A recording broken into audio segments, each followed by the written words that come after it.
વિશ્વ હૃદય દિવસ નિમિત્તે આયુષ હોસ્પિટલ દ્વારા સાયક્લોથોન તથા મેરેથોનનું આયોજન કરવામાં આવ્યું હતું। ત્યારે ઉમિયા સર્કલથી આ મેરેથોન શરૂ થવાની હતી અને લીલાપર રોડ પર આવેલ રામકો રેસિડેન્સી ખાતે પૂર્ણ થવાની હતી। ત્યારે મોટી સંખ્યામાં મેરેથોનની અંદર મોરબીવાસીઓએ ભાગ લીધો હતો। 1541 જેટલા લોકોએ આ મેરેથોનની અંદર ભાગ લીધો હતો। વહેલી સવારે આજે ઉમિયા સર્કલ ખાતે મોટી સંખ્યામાં લોકો ઉપસ્થિત રહ્યા હતા અને લોકોમાં ભારે ઉત્સાહ જોવા મળ્યો હતો। ત્યારે ઉમિયા સર્કલથી લીલી ઝંડી આપીને આ મેરેથોનની શરૂઆત કરવામાં આવી હતી। ત્યારબાદ જે રામકો રેસિડેન્સી છે ત્યાં આજે મેરેથોન છે તે પૂર્ણ થઈ હતી। ત્યારે 1541 જેટલા લોકોએ આ મેરેથોનની અંદર ભાગ લીધો હતો, જેમાં બાળકોથી લઈને વયોવૃદ્ધ સુધીના લોકોએ મેરેથોનની અંદર ભાગ લીધો હતો। ત્યારે ક્યાંક ને ક્યાંક હૃદયની જે સ્વાસ્થ્ય છે તેને જાળવી રાખવા માટે સાયકલ ચલાવી અને તે ચાલવું છે તે કેટલું મહત્વપૂર્ણ છે તેવો સંદેશ આપવા માટે આયુષ હોસ્પિટલ દ્વારા આ સાયક્લોથોન તથા મેરેથોનનું આયોજન કરવામાં આવ્યું હતું।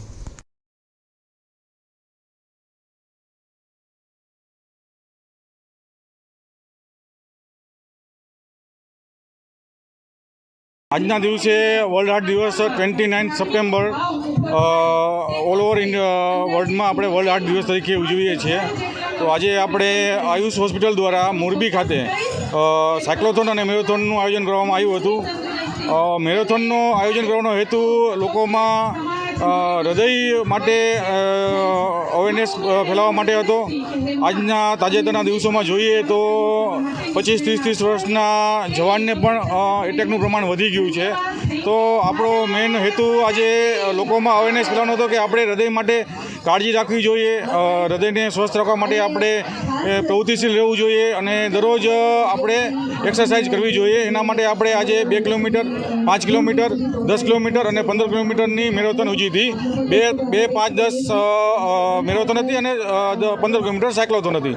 એમાં આપણે 18 વર્ષથી ઉપરથી લઈ અને 70 વર્ષ સુધીના લોકોએ ભાગ લીધો હતો। ટોટલ 1541 લોકોએ આમાં ભાગ લીધો છે અને આપણા મોરબી માટે ગૌરવાન છે કે આપણે મોરબીમાં આયુષ હોસ્પિટલે મેરેથોન યોજી અને એક નવું મોરબી ઉમેર્યું છે, જે આપણા બધા જ મોરબીવાસીઓએ એક ગૌરવ લેવા જેવી વસ્તુ છે। અને મેરેથોનના બધા જ વિજેતાઓને 2 કિલોમીટર, 5 કિલોમીટર, 10 કિલોમીટર બધાને જ આપણે યોગ્ય ઇનામ આપી અને બધાને જ આપણે સન્માન કરેલું છે। ડૉક્ટર અનિલ પટેલ સાહેબનું આપણે મેરેથોન મેન છે, જેમને 42 મેરેથોનમાં ભાગ લીધું છે, એમનું વિશેષ સન્માન કરેલું છે। એ સિવાય ઘણા બધા આપણા વિશેષ અતિથિઓ આવ્યા છે અને એમને બધાએ મેરેથોન વિજેતાઓનું સન્માન કરીને એમને ગુણોવિત કરેલા છે। આજના દિવસે આપ લોકોને વોકિંગ, મેરેથોન અને રનિંગ માટે શું સંદેશ આપશો? લોકોને ખાસ એ સંદેશ આપવો જોઈએ કે આપણા હૃદયને સ્વસ્થ રાખવા માટે દરરોજ આપણે એટલીસ્ટ 30 મિનિટ ચાલવું જોઈએ, જેથી કરીને આપણું હૃદય આપણે સ્વસ્થ રાખી શકીએ। અને આજના દિવસમાં જે જંક ફૂડનો જે બહોળો ઉપયોગ થઈ રહ્યો છે બધા જ ફેમિલીમાં, તો એનો બને એટલો ઓછો ઉપયોગ કરી અને હૃદયને સ્વસ્થ રાખવા માટે આપણે બધાએ આગળ આવવું જોઈએ। આજે મોરબીમાં આયુષ મેરેથોન થયેલી, એમાં મારે સિનિયર સિટીઝનનો પહેલો નંબર આવ્યો। આપ મોરબીવાસીઓ જે સિનિયર સિટીઝનો છે એને આપ શું સંદેશ આપશો?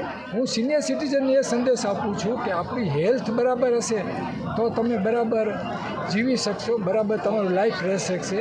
એના માટે તમે ખાવા પીવામાં ધ્યાન રાખો, થોડી એક્સરસાઇઝ કરો, થોડું જાતે કામ કરો। નામ જણાવશો? મારું નામ વ્યાસ અનિલ કુમાર વરજીલાલ। આપે જે ભાગ લીધો હતો એ કઈ પ્રકારની દોડ હતી? એ 60 વર્ષ ઉપરના સિનિયર સિટીઝનો માટે 2 કિલોમીટર દોડ હતી। આપ સિનિયર સિટીઝનોને શું સંદેશ આપવામાં આવશે? આ તો દોડની હરીફાઈ હતી, પણ રનિંગમાં દરેક સિનિયર સિટીઝનોએ દરરોજ સવારે અને સાંજે દોડવાનું અને હાલવાનું રાખવું જોઈએ, જેથી એને આરોગ્ય માટે ઘણો ફાયદાકારક થાય છે। આ દોડની અંદર તમારો કેટલામો ક્રમાંક આવ્યો? દોડમાં મારો 2જો નંબર આવેલ છે। ફર્સ્ટ નંબરમાં ડૉક્ટર અનિલ પટેલ સાહેબ છે। સ્પર્ધા મેરેથોન દોડની હતી, એમાં 3જો નંબર આવ્યો। આપ અન્ય સિનિયર સિટીઝનોને શું સંદેશ આપશો? એટલે રેગ્યુલર કસરત અને ખોરાક, સાદો ખોરાક જમવાની રાખે છે। મારું નામ રંગપરિયા અંશાબેન છે અને અમે 2 વર્ષથી આ યોગામાં જોડાયેલા છીએ અને હું સિટીઝનમાં આવું છું, પણ એટલો ઉત્સાહ અમને ગમે છે કે આ આયુષ્ય હોસ્પિટલ દ્વારા જે કાર્યક્રમ કરવામાં આવ્યો એમાં 2 દિવસ તો એટલો આનંદ ઉત્સાહ હતો કે આપણે એમાં ભાગ લેવો જ છે, નંબર આવે કે ન આવે પણ એ બાને આપણે આરોગ્ય માટે, તંદુરસ્તી માટે કે આપણે આમાં જોડાઈએ. હું તથા મારી ટીમના 100 બહેનો બધાય ટીમમાં જોડાયેલા અને બધાય બહેનોએ લાભ લીધો છે અને આવો કાર્યક્રમ જો દર વર્ષે થાય તો બધાને થોડો જાગતા રહીએ અને આરોગ્ય માટે તંદુરસ્તી રહીએ અને કાયમ માટે યોગ્ય થાય એવો સંકલ્પ કરેલો છે. જય ઉમિયા. મારું નામ છે કાજલબેન આદ્રોજા. હું યોગા ટીચર છું. 15 વર્ષથી હું જોડાયેલી છું. આજે આ મેરેથોન તો છે આયુષ હોસ્પિટલ તરફથી હતું અને એ લોકોનું બહુ સરસ આયોજન હતું અને મારી આખી ટીમ હરિગુણમાંથી બધી પહોંચી ગઈ છે અહીંયા અને એ લોકોને ઉત્સાહ રહે છે, કારણ કે લેડીઝને ઉત્સાહ જગાવો તો થોડુંક બહાર નીકળો તો એને ટેલેન્ટ એનામાં છે, છુપાયેલું છે, એ બહાર નીકળે. અને હું તો કહું છું આપણા શરીર માટે 1 કલાક ટાઈમ કાઢો યોગા માટે, એક્સરસાઇઝ માટે અને એરોબિક્સ માટે.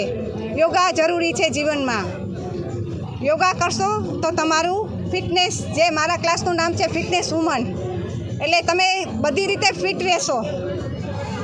અમે આજની એક જે હતી કોમ્પિટિશન એમાં અમે 2 જ પાર્ટિસિપેટ હતા, એટલે હું બધા મહિલાઓને એ જ કહેવા માગું છું કે બધાએ પાર્ટિસિપેટ કરવું જોઈએ અને 60 યર્સ થઈ ગયા એટલે બધું છોડી દેવું એવું ન હોવું જોઈએ. આપણી હેલ્થ માટે કાયમ ધ્યાન રાખવું જોઈએ, વોકિંગ કરવું જોઈએ. હું યોગા ટ્રેનર છું, હું બધાને યોગા કરાવું છું, અમારા ક્લાસમાંય ઘણા બધા આવે છે. બધાને આ જ વસ્તુ કહું છું કે આપણે આપણી હેલ્થ માટે પૂરેપૂરું ધ્યાન રાખવું જોઈએ. જિંદગીની તો જ મજા છે. હેલ્થ સારી, હેલ્થ ઇઝ વેલ્થ.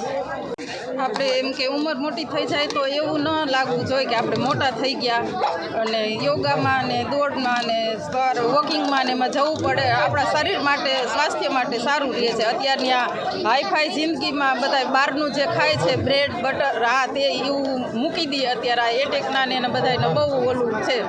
તો એમ ઘરનું રસોઈ કરીને, ખાસ કરીને તો નાની ઉંમરની જે છોકરીઓ છે એને રસોઈનું થોડુંક ઘરમાં બાળકો માટે થઈને ધ્યાન દેવું પડે.